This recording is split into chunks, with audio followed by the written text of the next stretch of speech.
Hey everybody, this is Mrs. May, and I am going to walk you through our state of the school today. Hopefully, there's not much of it that will change, but we shall see. We're going to start the state of the school from the agenda, and as you can see, I'm going to begin with the year in review, which is this previous school year. Then we're going to look at some initiatives for next year. We're going to talk about our student achievements, our academic testing and test scores, a report from the board, and then Cameron LeBlanc will give us our budget overview. Well, obviously, the first thing on everyone's mind is the coronavirus. Before it, we were actually able to complete 3 quarters of school. So we want to talk just a little bit about what we know today. Now, as soon as you view this could be outdated, hopefully not. What we know now is that we are going to return on the 4th of May. That is our hope. We'll complete the last 2 weeks that we had on our 2020 schedule and hopefully have some sort of graduation ceremony on the 15th. Please know that that is up in the air and that we're working really hard to come up with a solution for our graduates. I know that there are other schools in the area that are closed all the way until next fall. We have not made that determination yet, and we're going to hold off as long as we can to make that decision. Right now, we're involved, just like everyone else, in distance learning, and so hopefully over the course of the next few weeks, you will see us make adjustments as needed. Please just continue to communicate with us about your situations and your struggles if you're having them. This is new to all of us. We've never done the 5-day distance learning before, but we're really trying to work through it. We do have plans to, at this time, postpone but have some sort of prom for our juniors and seniors, as well as an athletic banquet. So those are things that are still on the forefronts of our minds. Tuitions and deposits, at this point, we are not refunding those because we're still teaching your children and working on lesson plans, but the board is in weekly conversations about how to move forward with that. We have made some partial refunds for athletics and things and electives, so you should have seen that if you have a child involved in junior high athletics and also elementary electives. We are familiar with an act called the CARES Act. That is part of the government package that Congress passed to help small businesses. We've gotten several emails from you guys passing that on, asking us if we're aware of that. We are. Cameron LeBlanc has been looking into that, and she probably knows more about it than she really wants to, but we are keeping a close eye on that. That's also part of the small business loan to help small businesses pay for their employees or to pay their payroll. We're looking into that as well. At this point, we don't necessarily need it, so we don't really want to dive off into government help until there is a reason for us to use it. All right, let's look at our year in review. 2019, here are some of the things that you guys should know about. I'm not going to go through all of these point by point. You're able to read some of those for yourself. But the most important thing is that Jeannie Rietveld, who had been with us for several years and was our business director, retired in November. Cameron LeBlanc is our new business director, and she is heading up the business office. We did move to a flat rate tuition, and we got good feedback from you guys about that. And we also restructured our teacher pay, increasing the amount that they were being paid by the hour and rewarding our teachers for advanced degrees like masters and PhDs. Also, as part of 2019, we focused quite a bit on our spiritual aspects. Of course, everyone should know by now that we were in a school-wide spiritual discipline study. For April, we're doing journaling, and as you might know, or we'll give you a heads up here, that for May, we're going to be talking about perseverance. And man, we should all be experts at that by the time that rolls around. We redesigned and kind of tweak some of our leadership curriculum, and that was across the board, and we'll be calling it discipleship going forward. So we just wanted to make you aware of that. Let's move down to our annual fund. At this point, we had $206,000 pledged. We have received about $170,000 of that. Our operational budget was met. And then with the additional money, we were able to purchase and install surveillance cameras. We added the electronic gate up front. And then we have 2 new 15-passenger vans, which for those of us who were able to use those, they were awesome. Our enrollment for 2020, and this is just sort of a peek of what's to come. Right now, we have 85% of our families who have re-enrolled for the next year. Now, that might change with our economy the way it is, but we're hopeful that that number goes up. And then just as a point of interest, we were made aware that Christ Community School is closing its doors. So we have been in close contact with some of the families from there, along with partnering with the Methodist School for their incoming 9th grade students. That worked really well, seemed to be a nice transition this year. And then we are seeing, or were seeing before the coronavirus, interest from other private schools because of the increased tuition rates. Some of them were just exorbitantly high this next year. So we did see some interest from other local private Christian schools. All right, let's talk about elementary school. And again, I'm not going to read every one of these, but you can see them there on your screen.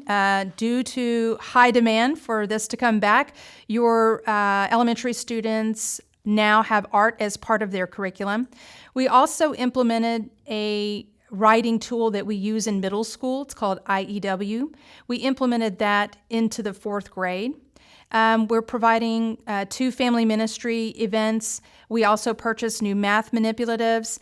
And then I wanted to touch just a second on the new spelling curriculum in 1st through 5th grade. You'll see in the next few slides down from here some graphs from our Terra Nova testing from last year. Based on some of those results, we had to make some changes in our curriculum because we were seeing some areas that we didn't feel we were very strong in. So we have added a digital supplemental language arts curriculum called Editor-in-Chief, which was to help improve language arts mechanics in 2nd through 4th grade. We also added ExamView, which allows our teachers to create reviews and tests with various testing formats. We know not all of our kids do well with pencil paper, so this allows us to add different types of tests for the student who may test better in other ways. We did conduct an audit for our biblical perspective tenets because we want to make sure that those are always strong. And then we brought, again, another tool down from our middle and high school students called Alex. It's a digital math supplement.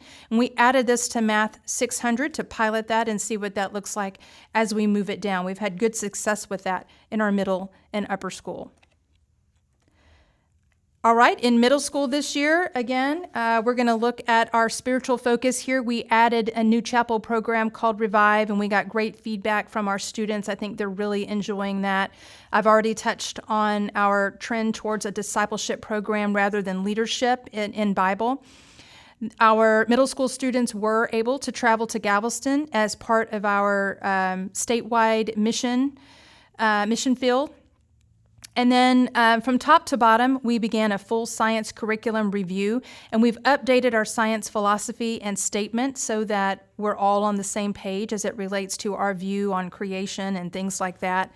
Then we also updated the scope and sequencing and curriculum maps for each of the science courses so that we're sure that we're not missing components that need to be touched on. As we move into high school, last year we graduated our largest and most accomplished senior class. They were awarded just under $2.5 million in merit-based scholarships. We also added the World Scholar Cup debate team. And then, as many of you have heard, we had a robotics team that placed first in the TCEA competition. This was a big deal. And so we're going to be expanding our robotics and STEM options for next year with a focus on increased STEM studies. In fact, Amy Brown actually was able to get us a grant, and so we were able to get money to purchase additional STEM equipment. We also were scheduled to go to Guatemala. In fact, just before the coronavirus happened, we were scheduled to get on a plane and fly to Guatemala. Unfortunately, that is postponed, and we look forward to rescheduling that for the fall. And then we added Mrs. Mormon to help Mrs. Jones, and she has been a great help, Lee Mormon. She has worked in Mrs. Jones' office and then also in and around the campus with lunch duties and car lines. Again, with high school, we had a full science curriculum review. We updated our philosophy statement. And then, as I mentioned in the other groups, we revamped our leadership and are now calling it our discipleship courses. Well, We were set and ready to go with accreditation and certification. Accreditation is through Advanced Ed, which we just found out will change its name again to Cognia. Both the accreditation and NOMS advanced accreditation and certification were scheduled for late April.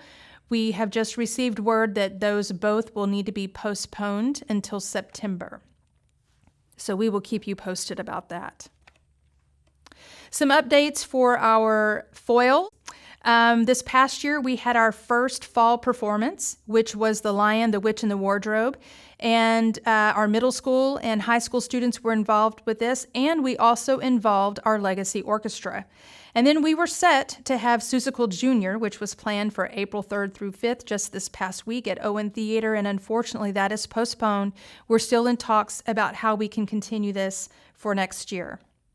For our athletic highlights this year, we had a lot of success in our athletic program this year. Our football team made the playoffs again with 4 all-state selections. Volleyball moved on and were area finalists with 2 all-state selections. Our cross-country girls actually won the state championship in 3A. And then our girls varsity basketball team, for the second time in 3 years, moved on to the Final Fours, and we had 3 all-state selections for them. There were numerous individual accolades for our swimming team, and we had college signings from Justin Goldman, Reese Glenn, and Emma Grace Messenger. We also want to tell you a little bit about next year. Our boys and girls will move up to 4A, where we will be competing against teams in 4A. And then I want to also tell you that our Booster Club had a very successful clay shoot. They were able to purchase a mower, which mows on the football field and the baseball field. There's a specific type of mower that you have to use for those to keep them in good shape. And so we want to thank our Booster Club and all of those who participated in that clay shoot. We really appreciate the new piece of equipment. We were also able to add a field camera on the baseball field. This is a pilot program for an outside vendor. And had we been able to play, you would have been able to watch those games if you could not be in attendance. They would have been live streamed. And then we were able to do some baseball field infield reconstruction. The dirt was getting too hard. So we were able to go in and make some changes and updates there, thanks to your giving through the Booster Club. Let's talk a little bit about some of our initiatives for the 2020 school year. That's next year coming up. First of all, you should know that our calendar for next year, the 2021 school year, has been online since January. So you can see that there on our website. But just to touch on some of the dates that you guys are always asking us about, hopefully we'll be back at it in August. And so we'll have our new co-teacher training August 5th. Returning co-teacher training on August 6th. We will have a makeup date on the 11th, and then we'll have middle school and high school orientation on the 9th. Now, first day of classes will be Monday, August 17th and Tuesday, August 18th. Christmas break, you can see there, spring break, March 15th, and then our last day of school and graduation for next year will be May 14th. Again, all of this information you can find on our Legacy website. So hopefully this will come as good news to most of you. In fact, we just today had another student bring a Chromebook up here and need it to be replaced. So probably good news to everyone. We are going to get rid of the Chromebooks. This has been about 2 years in the making, but we think we're finally there. We have found that while they're cheap, they're not sturdy. They break down constantly, and the cost these days to repair them is more than the computer cost itself. To date, just this year, 75 of those Chromebooks have broken, and we've had to purchase or replace these new ones with 70 additional Chromebooks. In the meantime, our internet structure is going to need to be updated. Our current firewall is unable to block some of these HTTP sites. We need additional network security. Our teachers' laptops need to be replaced, and we need to add them, especially for our elementary teachers. And so the total for all of those updates is just under $50,000. So what we came up with together with Chris Willingham, who works with our IT here on campus, is that we are going to allow our families to purchase PCs. Now, we like this idea, number one, because they're more sturdy, but number two, because it allows our students to use programs that they would use in today's workforce and also in today's colleges. Those are your Microsoft products like Word, Excel, and PowerPoint. Secondly, parents, when you leave here now, you'll have an asset at the end of your child's time here at Legacy. You're not just paying in a fee and leaving with nothing. You'll be able to take that computer with you. Each computer will come with a 3-year warranty, and you can choose from 4 or 5 different models. They will all be Dells, and we'll send out some more information with specifics. You can choose computers anywhere from $350 to $765. Maybe the younger your child is, the less you might spend, and then you might spend a little more if your child is older. Now, the way that we looked at this and rationalized this was that at this point in time, you're paying us $200 a year in technology fees. If you were to just clock your time here and say you're going to be purchasing that for 7 years, you would spend $1,400 in the 7 years that you were here, and you would leave with nothing. Now what we're going to do is cut that fee in half from $200 to $100. And now when you leave here, you'll at least break even if you spend the $700 on the more expensive model. And you'll get to use that, take that computer with you. Your child can use that in college. And with that warranty, hopefully that computer will be something that works better for your child. We're spending less time replacing it.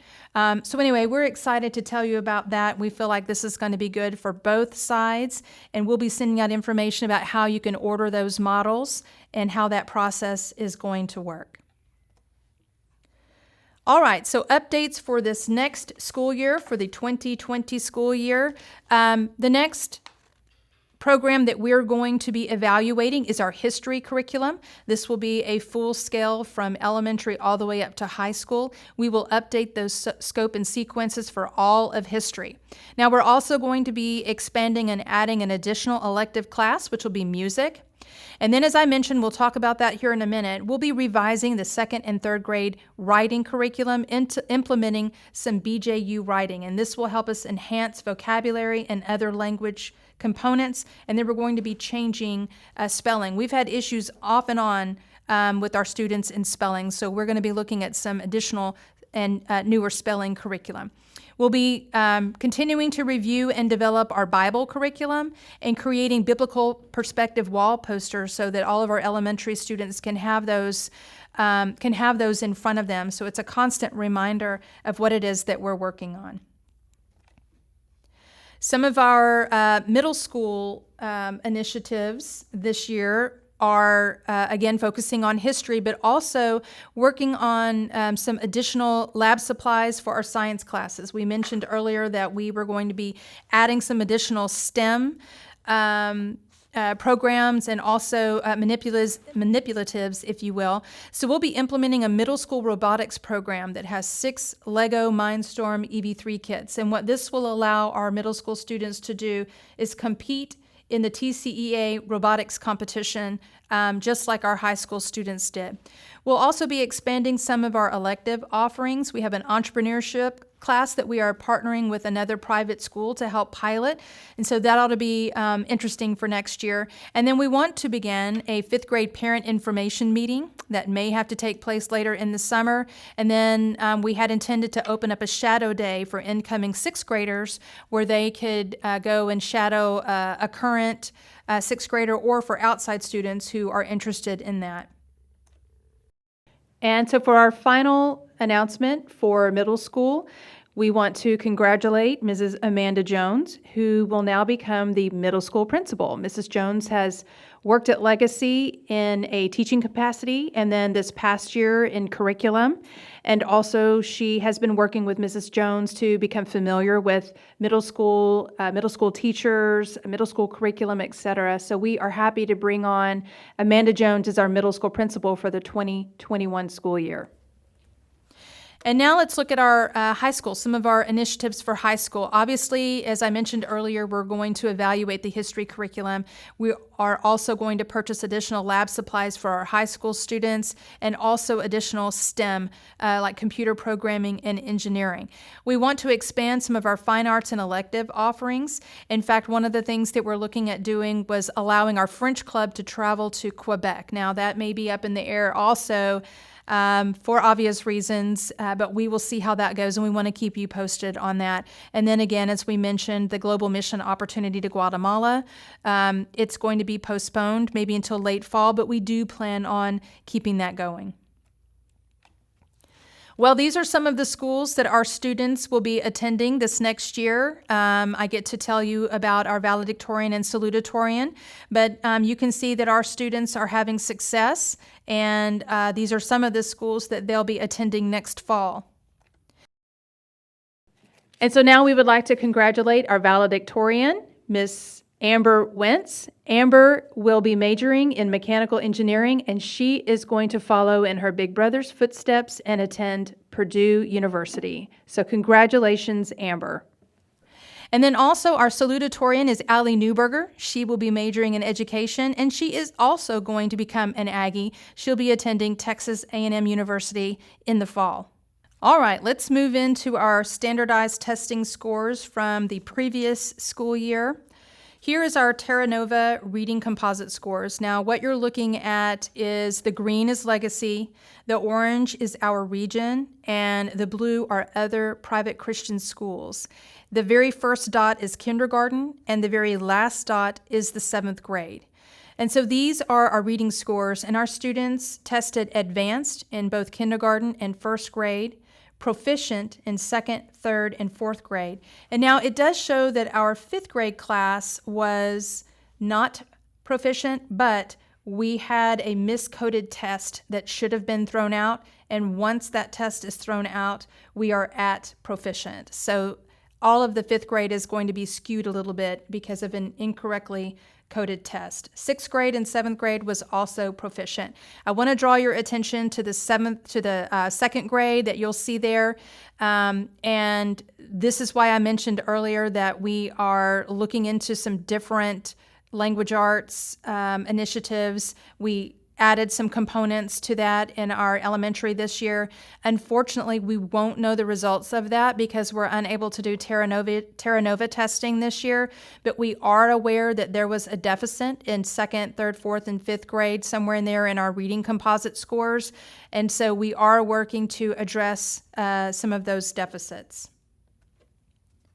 All right, this is the language composite score, and again, the dots represent what I told you earlier. Kindergarten is the first dot, 7th grade is the last dot. And again, you'll see that kindergarten and 1st were proficient. 2nd grade was down again. And so again, these are language scores. We're aware of them. And this is what we base some of our changes on for this current school year, was trying to close that gap with our 2nd graders. So we would have been following the results of our current 3rd graders very closely to see how they did. So 3rd, 4th, 5th, 6th, and 7th grade would all be proficient. Again, we have the error in 5th grade, which is why you see them below the dot there. Without that incorrectly coded test, 5th grade would have been proficient. All right, here are our spelling scores. And again, this one actually starts with 2nd grade, and same issue again with 2nd grade. Of course, we always see the scores down in spelling. And if you'll notice the other graphs here, these are lower for them as well. So again, always seems like there is a struggle for kids with spelling. My thought has always been that it has something to do with texting and the way that we leave out vowels and things like that. I can't prove that, just a theory. But anyway, as I mentioned, we are and have addressed the issues with the spelling and language components this year. Unfortunately, we'll just have to wait to see what those look like when we return and we test again this next year. But we are keeping a close eye on that. All right, here are our math scores, and as usual, those are up, and we far exceed the national level and other Christian schools. You do see the dip again in second grade, and you do see that dip again with fifth grade, but otherwise, we are very far and away above other schools, the nation, and other private Christian schools when you look at this. Now, I just want to say again that our fifth grade tested proficient in 2018, but we did have an incorrectly coded test, and that as we noted that we'll be keeping a close eye on second and fifth grade as we move into next year. In other words, our incoming third and our incoming sixth. All right, so now we're looking at the 2019 PSAT results, and again, we see Legacy is scoring above the national average. Legacy is in green, the national average is in gray. And so you see us above here on all counts in 8th, 9th, 10th, and 11th grade.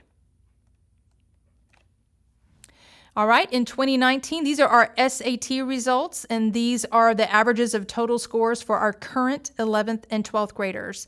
And you see that Legacy is well above the state of Texas at 1132 versus 1022, and above the national average being 1059. So 1132 is Legacy's average across 11th and 12th graders. Now, we always like to divide these out into subsets. So here we wanted to show you our students in the top 25%. Our highest score was 1480, and then the lowest score in our top 25% was 1310, making the average of the top quartile of our school 1376. And at that average, students are able to get into just about any school in the state of Texas, both public and private. Those are great grades, great scores on those tests. Okay, let me give you an update very quickly from our LPCA board members. You can see them on your screen. Dan Conley is chairman, Michelle Keyes secretary, Miles Freeman treasurer, Casey Clark and Chad Jolly board members, and then our non-voting member and trustee is still Brandon May. The biggest update that we have for you, and probably what you are all interested in hearing about, is our building campaign. And we want to let you know this has been at least a good 2 years in the process. This has taken a long time, but we had finally nailed down campus facility vision. We had finally been able to put all of the things that we wanted on paper. We had gotten building drawings and schematics and those kinds of things. That has been taken care of along with an architect that we're very happy with. We had set our priorities, and we had sent out a feasibility study and actually had another company come in and meet with several of you in person to have conversations about whether or not you felt like Legacy should embark on a building campaign. We got great feedback from you guys. A very high percentage of you said, yep, we're on board. We definitely need to replace those portables and move forward. And then coronavirus. So at this time, our fundraising for the capital campaign is suspended. We don't have any idea when we're going to start that again. We hope very, very soon, but we will keep you posted on what it looks like for us to resume that effort. In the meantime, and when we do resume, Meredith Sipko has agreed to be our capital campaign chair. This is Meredith and her family, her husband Sean and son Eric and daughter Audrey. And so Meredith had been leading the charge. We were well on our way to our first meetings and already completed a brochure and all of that good stuff. And then again, Corona. So this got put on hold. But when we come back, we are going to be looking at Meredith to help us get our feet off the ground and get moving. And now you'll get to hear from Cameron LeBlanc, and she will fill you in on our budget for this year and for next. Hello, this is Cameron LeBlanc, and I will be giving you a quick update on our financials. On the left-hand side of the screen is our actual and budgeted operating income for the fiscal year ended June 30th, 2019. Our total income was roughly $200,000 higher than budgeted. This was mainly driven by actual enrollment being higher than budgeted enrollment. You can also see that we had a very successful fundraising year. This fundraising category includes the annual fund and some unsolicited funds for the potential building campaign. The other major contributor is other income, which is made up of several small items. The main driver in this category is the success of our hot lunch program. On the right-hand side of the screen is our forecast and budget for the current fiscal year ending June 30th, 2020. We are currently forecasting to end the year with approximately $84,000 more income than budgeted. Again, this is being driven mainly by higher enrollment and our hot lunch program. We are forecasting athletic income to be lower than budgeted. This is a result of less athlete participation than anticipated. Although we do expect to have higher athletic income in 1920 than we had in 1819, so this is trending in the right direction. The number of students from the 1920 school year was up slightly at 448 students from 439. Our actual expenses in the 1819 school year were $3.9 million compared to a budget of $3.7 million. This is an overage of approximately $159,000. All of the expense categories contributed to this overage. Academic expenses were higher due to elementary elective expenses. This is offset by increased tuition revenue shown on the previous slide. Athletic expenses are over budget in several sports, but the main driver is junior high and varsity cheer. Cheer camp and clothing orders are placed in June, but revenue is recognized over a longer period of time, which extends into the next fiscal year. So this is really a timing issue and not a budget overage, and we are changing our accounting for cheer in 2021 so that the revenue and expenses are aligned. The overspending in payroll is a result of additional classes to accommodate increased enrollment and to ease schedule conflicts. Overall, our net income was higher versus budget by approximately $60,000. For the current school year, we are forecasting our expenses to be $94,000 over budget. This is driven by consulting expenses for the building campaign. Overall, we're predicting our net income to be $10,000 lower than budget. The balance sheet is a snapshot of our asset and liability positions at a particular point in time. Due to the timing of tuition receipts, our balance sheet can fluctuate significantly throughout the school year. So this year, we wanted to show you a balance sheet comparison from the same time period. Our operating cash at December 31st, 2019 is $162,000 higher than our cash at December 31st, 2018. This is caused by increased enrollment and our positive net income from the previous year. Our capital cash is also higher due to a successful annual fund in 2019. We also have $353,000 in a line item called restricted cash. Our loan covenants require us to maintain a $350,000 cash balance in reserve. The restricted cash amount fulfills this requirement. Our land and building account has decreased due to depreciation of current assets, and we have not purchased a significant amount of new assets. Our note payable represents the construction loan on our current building. This note decreases every year as we make our scheduled payments. The 2019-20 tuition amounts were communicated to you several weeks ago. Legacy works hard to keep costs down so that we can minimize tuition increases. For the upcoming school year, we opted to increase rates on a grade level basis. These determinations were made based on the resources required to operate individual grades. The increases ranged from 3 to 7%. This compares to increases ranging from 3 to 19% for other private schools in our area. We've also included a schedule of our athletic fees. Fees will stay the same in 2020-21, but we've included the amounts here for your reference. Finally, we've included a tuition comparison for your reference as well.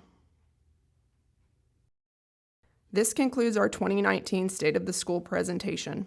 Thank you for watching.